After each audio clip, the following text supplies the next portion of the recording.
Jornal alemão publica artigo de opinião com duras críticas à política externa do governo Lula. Quem traz os detalhes é o nosso querido correspondente internacional, Ivan Kleber. O jornalista aponta que países da Europa erraram no cálculo ao escolher Lula o sucessor de Bolsonaro. A fila dos arrependidos está aumentando? É o que o Ivan vai responder aqui pra gente. Gostei do chapeuzinho taveirão aí, né, Ivan? Boa tarde. Seja bem-vindo ao Jornal da Oeste. Boa tarde, Geisiane, e endosso o que disse a Renatinha, sempre bom vê-la aqui no jornal.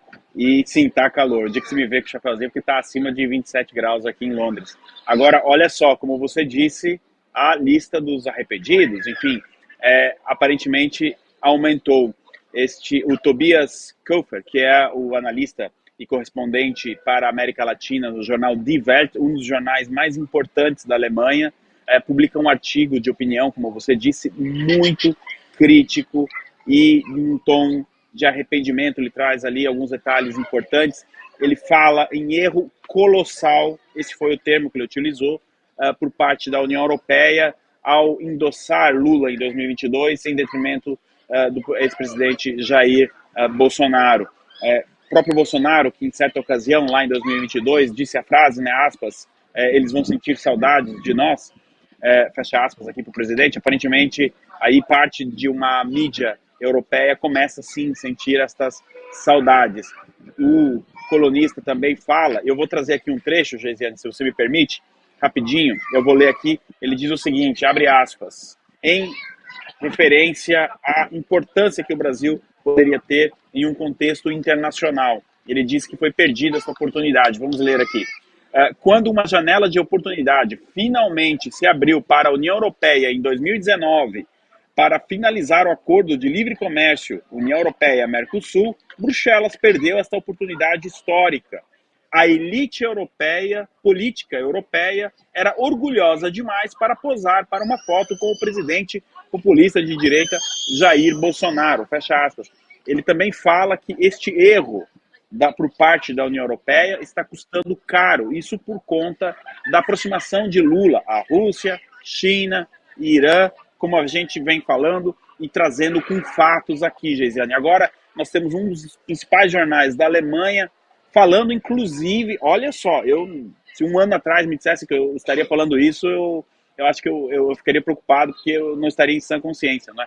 Mas ele até cogita, ele brinca que até mesmo o Partido Verde da Alemanha está com saudades de Bolsonaro, que viu que hoje olha que de repente seria melhor se Bolsonaro fosse o presidente do Brasil e não Lula, justamente por conta dessa aproximação de Lula com essas ditaduras, com esses regimes. E ele termina o artigo, Geisiane, ainda dando uma alfinetada no Lula, porque ele diz o seguinte, nem tudo está perdido, ainda tem uma oportunidade.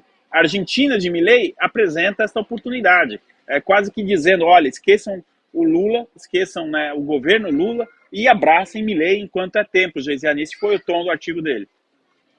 Vamos ver se o Itamaraty vai responder, igual respondeu ao artigo da The Economist, né? Vamos ver se o Itamaraty vai fazer de novo esse papelão. Jorge Serrão, nós estamos com o nosso querido correspondente Ivan Kleber, conversando aqui a respeito de mais uma repercussão negativa do Brasil se aproximando com ditaduras. É importante a gente colocar que o Itamaraty, o próprio Lula, Celso Amorim, estão lendo isso como um ataque à soberania brasileira. O que nós estamos vendo é que, mais uma vez, a percepção está errada, porque o mundo inteiro está atento que o Brasil está se aproximando de ditaduras. Jorge Serrão, sua pergunta ao nosso comentarista.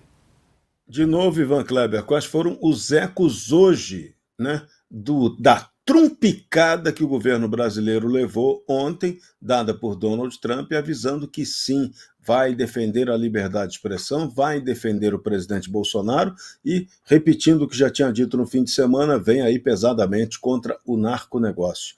A Europa, como é que ela está enxergando esses movimentos do Trump para dar uma mexida, uma chacoalhada no Brasil? Serrão, sempre uma alegria conversar com você.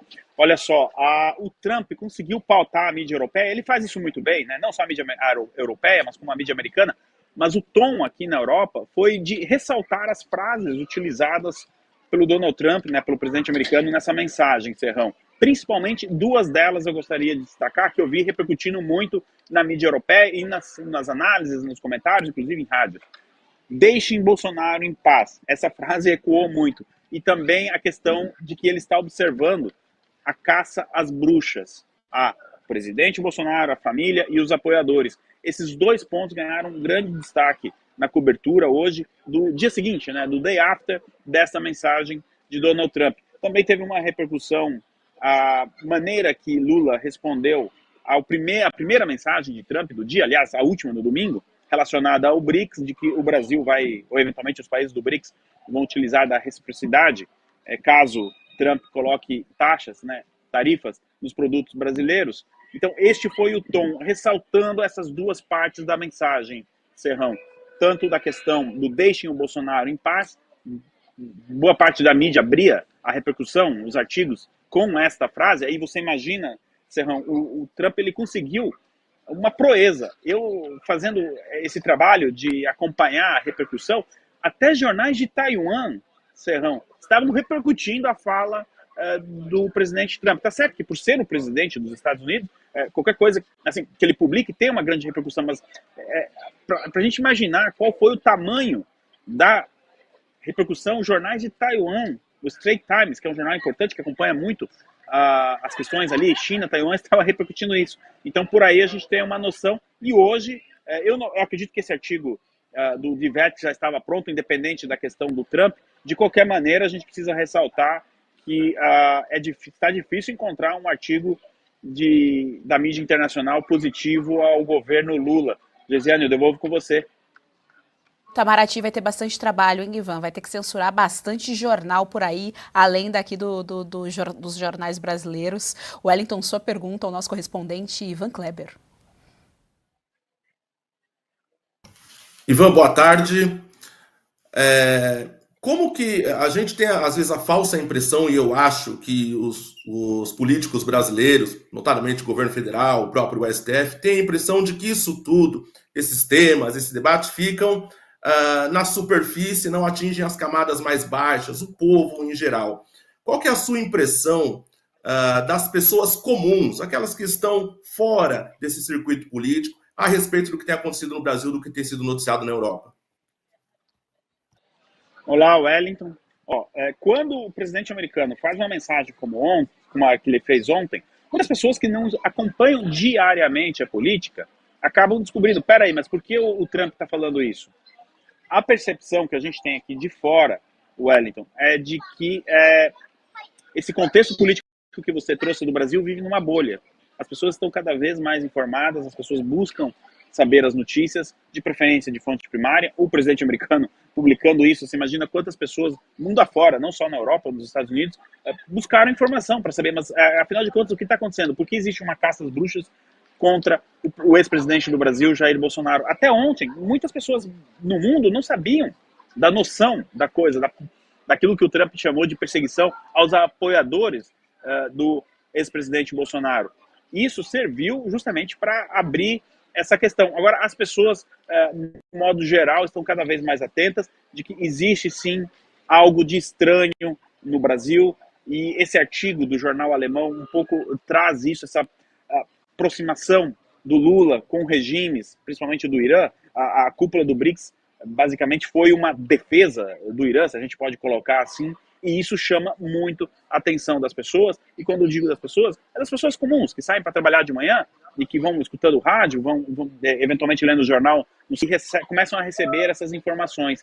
Então, a sensação que a gente tem é que ali em Brasília, aquele entorno, não dá para dizer que todo mundo que mora em Brasília, mas a elite, né, no caso, já que o jornalista alemão usou essa palavra, vive numa bolha e não percebeu de que mundo afora a situação é diferente de 2022. Em 2022, havia uma coalizão de mídia, governos da Europa, do mundo, ali em torno do nome Lula. Eles ajudaram a fazer o L, eles fizeram o L internacionalmente. E agora, se tudo isso, eu posso fazer uma analogia com um barco, este barco está cada vez mais vazio, viu, Wellington? E, Geisiane, eu devolvo de novo com você.